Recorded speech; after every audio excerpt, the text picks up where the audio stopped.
Good evening, everyone. In tonight's free video, I want to just take a look at the S&P 500 on the weekly chart before we close out this week. And you can clearly see here, we're hanging on to a thread at this 1618 extension of this leg right here. I am interested to see what the next month is going to bring for this market, because if we hold here, I think there's a good chance we'll start to roll over. But I'm not saying it definitely will.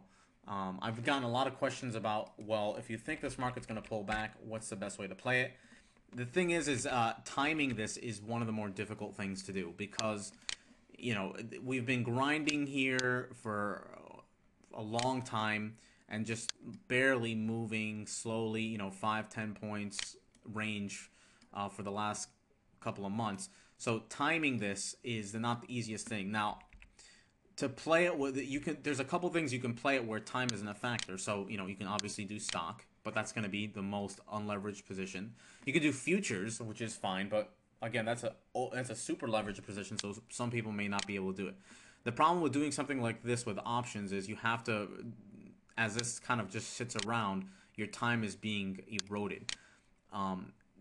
If you're going to buy like an option that's 6 months out or so, then I think you're all right at taking this sort of bet.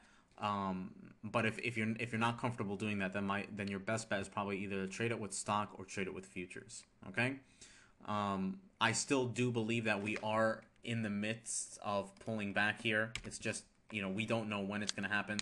And I've been continuing to kind of look at, like, just, if you look at previous just market action, a lot of time what happens is you get these moves where you get like months of kind of choppiness, like right here. You kind of move up at a slight incline, but it's very, very boring, and then you get bam. You know what I mean?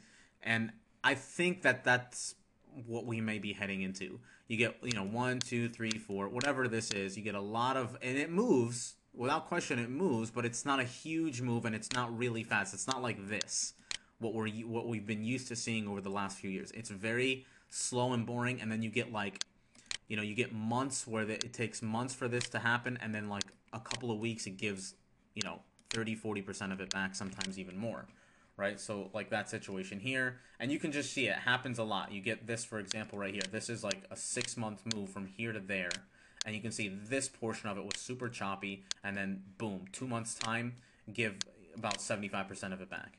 And you go here, same situation. You chop around, boom, 1 week, 100-point drop. Same kind of situation before we experienced the sell-off. A lot of blah, and then boom, sell-off. So I think that that's what we're setting up for. The thing is, we just don't know if it's going to be news that drives it, or is it technical are the markets just going to break down off of the technicals? Sometimes it's gonna be just the technicals, and there's no real explanation. Other times there'll be some sort of driving force behind it from a news perspective. So there's no way to know, but I still do believe that we are into some significant resistance, and we're likely to pull back, but we'll have to wait and see. All right, guys. So Martin Luther King Day on Monday, markets will be closed. Have good trading, everyone. Have a great weekend, and we'll see you guys at the next video update.